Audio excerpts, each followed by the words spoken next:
Hey, everybody. Welcome to Cruise with Key. Happy Friday. Yay. I'm so happy it's Friday. I have had quite a week. I've had quite a week. But hey, I'm here to talk about it. I'm here to tell the story. I mean, not to tell y'all the story, but I'm just saying, like some people, they go through tough times, and sometimes they take their own life, sometimes their life is taken away, sometimes they end up in an institute or something because sometimes they check themselves in because it's just too much. So I thank God that I don't really allow my circumstances to dictate um my everyday living, if that makes any sense. Yeah.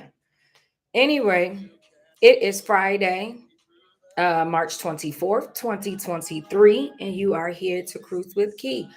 Bars. um, if y'all hear this music in the background, that is No It's All Right by Jason Nelson. I remember when I was talking about It's Gonna Be Okay. Um, and I was talking about the lyrics to this song. I was like, no, it's all right. When things don't work just how you like, know that God is in control of your life. Things are going to work out for you. Just know it's all right. So I have it on repeat. Because sometimes, the song says sometimes you have to encourage yourself, and no matter what, I know that I'm going to be all right. Come what may, I know that I'm going to be all right. I know that it's all right. Whatever your it is, it's going to be all right. So I'm gonna leave it there because I know I have a tendency to just go off. And so that's why I really want to talk to you all today about the fact that I realized that I had gone off a little bit of my journey to deal with childhood trauma and to all heal together through that so that I can get this book out that can not just only help me and help you, but help others that's not even a part of this here channel. And like I always tell y'all at the end, share, like, subscribe, comment. I don't care who you show it to. I don't care if they know me. I could care less uh, who sees this, because it's my truth and it's me working through it so that I can be a better me. So I was talking about childhood trauma. And I haven't talked about that. I know I haven't even talked about it this month. I think maybe February.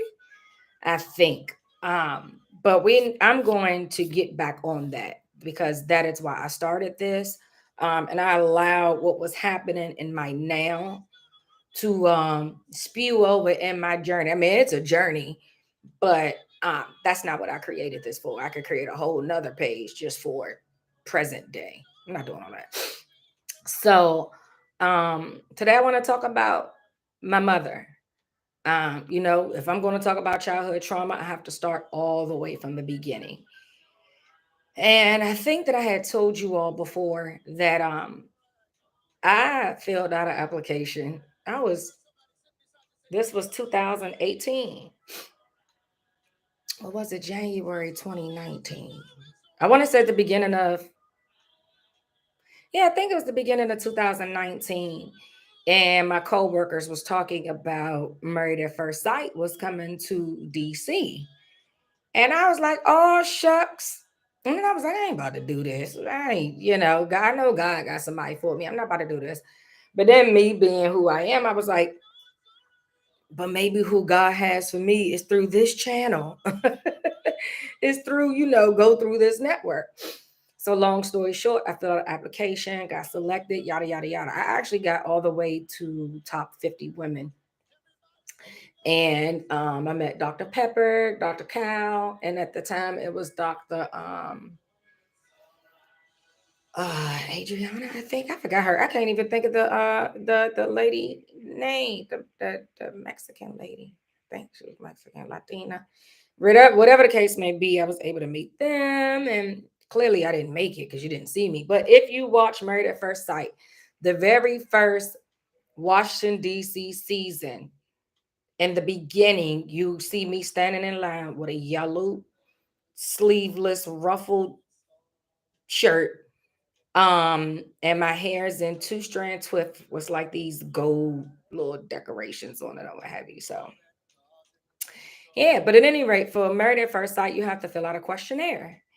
And the questionnaire had over like 230 questions, y'all. It took me days to fill that out because I did not want to rush. Um, and the only reason why it took me days, maybe two and a half, because there was a section that starts to ask about your parents and your upbringing and your childhood. And for me, those were very triggering questions because the answers were just disheartening. So, yeah.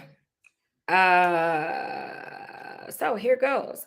One of the things they asked me was question 132, 132. How has your parents' relationship affected your personal view on love and relationships? I said, because my parents didn't have a relationship, it affected my personal view on love and relationships a great deal. Not seeing love or relationship from my parents or receiving any for any one of them, it caused me to give it all to myself. And until I realized I needed, I deserve so much than just self love. And that was true. My eyes got watery for 2.2 seconds. But that was true. I thought that because I did not know what love was, I did not think that I was to allow somebody, of the opposite sex to love me because I figured I don't know what it means to be loved from the opposite sex. I didn't even have, a mother or a father to say, this is how you're affectionate and this is how, intimacy is brought up. I've never in my life had a birds and the bees conversation. So it's a lot that I really missed out. And because of that, I just was like, I'm not really feeling love. I just wasn't feeling love. I don't know if y'all see something flashing, but I do. And it is just like really bothering me. I don't know what it is, but oh my gosh, it is really, really, really bothering me. Like I can't, I don't know if y'all know, but I notice everything. What is that flickering? Do y'all see it? It's like the table is moving. Anyway, I'm live. Let me just get through this. At any rate, so I felt like because I did not receive love from them and I never saw them have relationships, how was somebody going to show me anything? So, and how was I going to understand if somebody was genuine or if this is really love and stuff like that? So I decided to just love all up on myself up until I was like, okay, now you can only give yourself but so much love. I know there's somebody out here that is specifically just for you to just love all up on you, And I realized the older that I get and the more I'm on this journey, that a lot of the pressure that I put on people to be a certain way, literally, I should have put that pressure on my parents. And that's just the truth of the matter. It's a lot that they didn't do nothing but conceive me. um, but I've never like held them accountable. So here's the thing.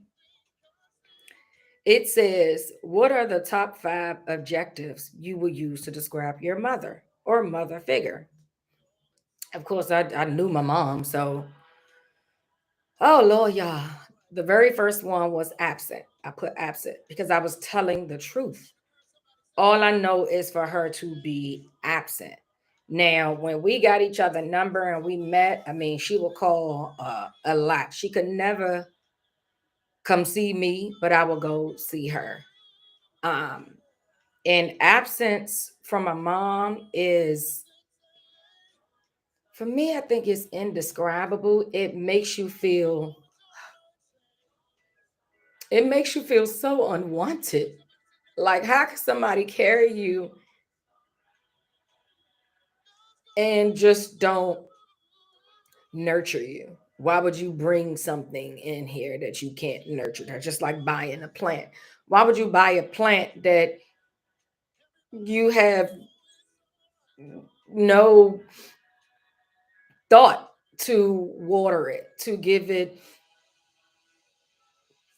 plant food or whatever else? I don't know nothing about no plants, but I do know that you can't just buy a plant and sit it in a windowsill and think that it's going to blossom and bloom. No, you have to cater to it.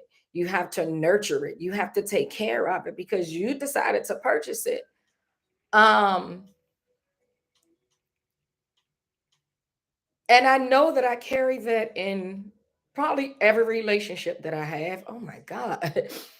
I know that I carry that in almost every relationship that I have. I feel like, oh my God, why invite me in your life if you're not going to nurture this relationship? Um, I really need to deal with that. Um, and it starts with me like talking about it and realizing how much my mother's absence really affected me a great deal. Um,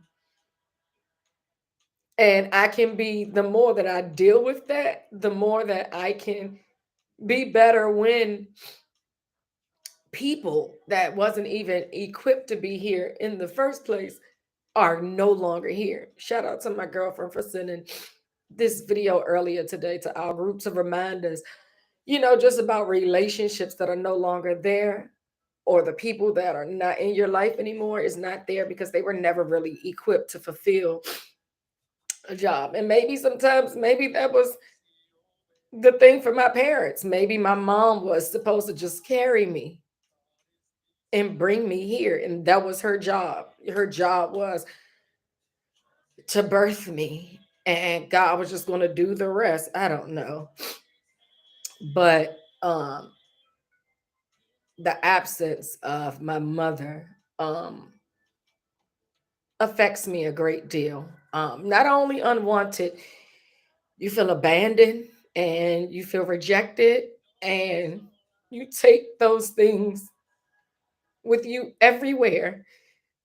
It's crazy that I can feel rejected at work or abandoned at work or in my friendships, or any relationship. Like, why am I feeling these things when they shouldn't even have that capability? You know what I mean? So I'm telling you, if you do not deal with the absence of a parent, it will spew into all your relationships. Trust me, I'm here to tell you, you have to deal with it. You have to, because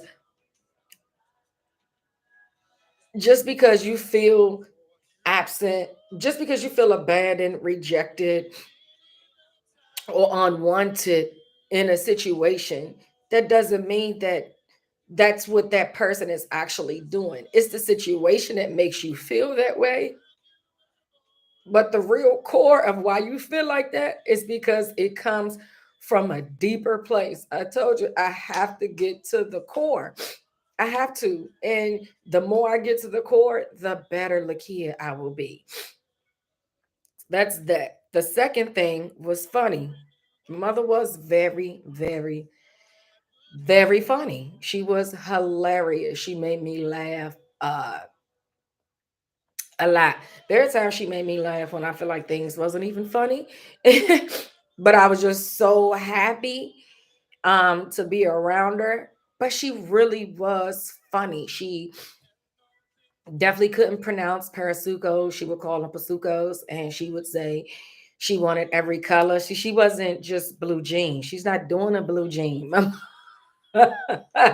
mother wanted the red ones, the yellow ones, the green ones. She She wanted her Pasucos, and she liked Bone Thugs and Harmony. She did not know the words at all. She would say, "It's the thuggish buggish con. It's the thuggish buggish con." Man, we used to die laughing. We used to be like, "Mom, first of all, why you listen to this? Number two, I know you're not following these lyrics because they rap way too fast. Number three, it's the thuggish ruggish bone." That was the name of the group, Bone Thugs and Harmony. So it's a thuggish, ruggish bone. Yeah, so she would just make us laugh. She would laugh. I remember one time, y'all, she was getting arrested, and she said, "I'm so-" literally while she's getting arrested, she's looking at me saying, "I'm sorry, kid. I'm sorry. I know every time you visit, I'm getting arrested, but these yada yada yada yada yada," and just start going like she ain't play no games. And in that moment, I couldn't even be mad that I had to go back to the foster home and my visit was cut short. I was just, I just thought that she was funny. She made me laugh a lot. Number three, my mother was smart. She was. I remember when I had her funeral at my church, and this lady came to me, and she was like, "Kid, come here for a second." I was like, "Mm-hmm." She was like, "This your mother?" I was like, "Yeah." And she was like, "I've known your mother for years. Like we went to high school together, and she was real smart, and yada yada yada." And then my cousin would always tell me how, my mother, she used to copy off my mother's work, a computer class, and she used to work for the government and stuff. I never knew anything of that nature.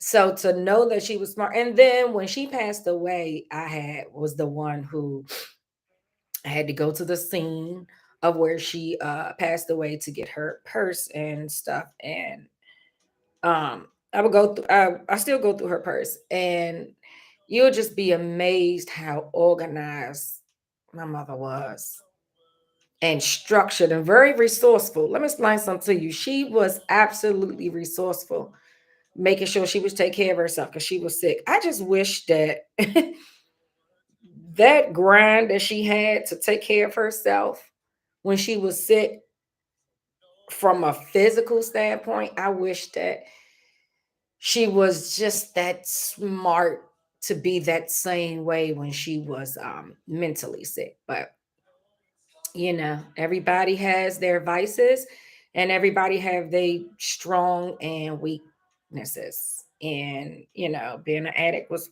one of her weaknesses, which brings me to number three. My mother was an addict. um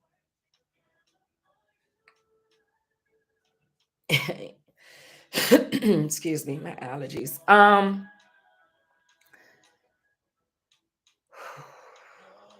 Sometimes it burns me up, and sometimes I just be like, I will never understand it because I've never been an addict of anything. I mean, we all have our vices, but I've never allowed a vice of any kind to consume me to a place where I can't do what I'm supposed to do. Um, let alone if I had children. But I'm not judging. I don't care what you do. Um, I don't care if you don't have your kids right now because you're not taking care of your addiction. Um, but I will say that at some point, you have to choose you over the addiction. And once you choose yourself, choose your children.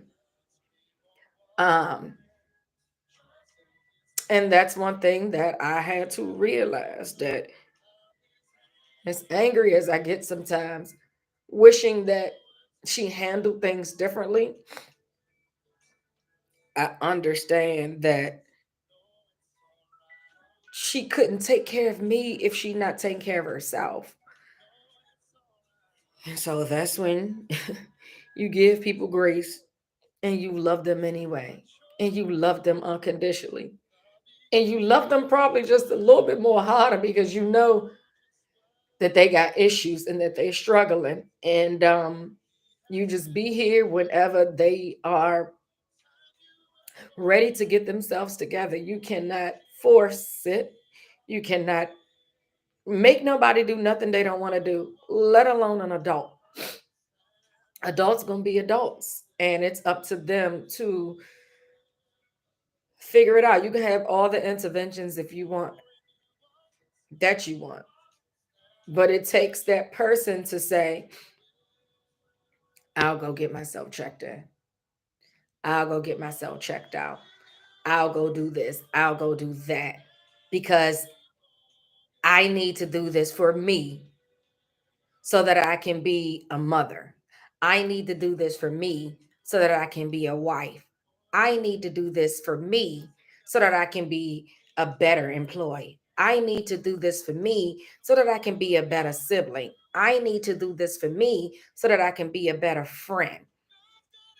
I need to do this for me because I need to do it for me. Sometimes we got to do things that ain't got nothing to do with nobody else. It has everything to do with you. You got to want to do it. You got to want it. And I really really want it. And because I really want it, I have to understand that everybody not where you are. And some people they never got there. And my mom never got there. I can honestly say that when she passed away, she actually did have her own place. You know, she was doing, to my understanding, she was doing good. I talked to her Friday. She passed away like Sunday morning, like 2, 3, 4 in the morning. And I literally just talked to her that Friday. So we were close. Number 5, my mother was beautiful. She was, she was, she was. Uh it's so weird how you can look at somebody so beautiful and just be like, dang, if only you could just get yourself together. And there are times that I used to look at her and be like, you are so beautiful. Why did you allow this person or these people to strip you of the outside beauty? Heck, the inside beauty too. Because as far as I'm concerned, well, let me back up out of that because I don't want nobody thinking I'm judging it. That's not what I do. I'm talking about my truth and how I feel about my mother. And for that alone, I really do wish that she saw her beauty in ways that no man can touch. Um, Anybody out there struggling with an addiction that is causing you to be absent from relationships, that is causing you to not be all that you know that you're purposed to be, I pray your strength right now in the name of Jesus to let it go. I pray your strength right now in the name of Jesus to say, hey, I need help. I really, really, really do. Because to be beautiful, yet comfortable with doing so much drugs that your teeth are gone, it's heavy. I remember one time me and my sister was walking, me and one of my sisters, my youngest sister, we were walking to the high rise on Capitol Heights, because my mother lived at the bottom of 58. So we would walk to the high rise because there was a store right there. You know, the neighborhood stores, we have all the stuff. And my mom was one of them people that she didn't wake up till it's like her body knew when All My Children on Channel 7 was coming on at 1 p.m. That's when she woke up. While she sleep, she had a chain and a padlock, I swear, on the refrigerator. What you're not about to do is eat all her food while she sleep.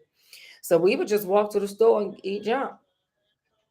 Yeah, that's what we would do. And then one day we were walking up the street and we saw a set of teeth. And we was like, what in the world? We was like, oh my God. So I picked it up and my sister was like, what are you doing? I said, this might be my teeth. And we just died laughing. Man, that was the quickest store run we ever made. Went back out. We was like, Mom, is these your teeth? Because we found these while we were walking to the store. Why she say, I've been looking for these. Ma'am, why are they out your mouth? How did they get on this floor? I mean, on this ground, on this sidewalk? Like what? How? Like when we were asleep, did you go outside? Like what? I had so many questions. She sure enough rushed them and put it in this little cup that she would keep in the bathroom. But I mean, I'm smiling and I'm laughing because y'all, I wish that y'all were there. It was just hilarious. And I wasn't even embarrassed. I wasn't. I was never embarrassed around my mother ever. She left us at the carnival one time because she met somebody and was drunk as all outdoors. I'm still trying to figure out how we got home. I think we got on the subway. Yeah, I think we got on the subway. Shoot, back in the day, we subway it up. State of Miami to Capitol Heights. Come on, man, it was nothing. Um, so yeah, when you get a chance, think about your mother and think about five adjectives that you would use to describe your mother, and then think about how those make you feel. Um, of course, out of all of them, we'll back up out of that. I will pick this back up next week. This is heavy, but I got to do it. I want to do it. Um, I got to do it. Uh, so keep me in your prayers as I do this journey, as I deal with my childhood trauma. Pray my strength, pray my comfort. Um, I pray for your strength. I pray for your comfort for those who need to do the same. And that's if your mother is in your life or not. That's if your mother is still living or not. Just try the exercise and see how it make you feel and see what you come up with. And don't overthink the five first adjectives that describe your relationship or describe, your mom. Write it down. Thank you for cruising with Key. I love y'all so much. I appreciate your support. Subscribe, subscribe, subscribe, share, share, share, like, comment, comment, comment. I appreciate you all joining me this Friday. Thank you for those who did join live. When y'all join live and then y'all jump off real quickly, I hope y'all not doing it because you think that I can see. I honestly, somebody gonna have to show me. I can't see who's logged in unless they say something to me in the comment section.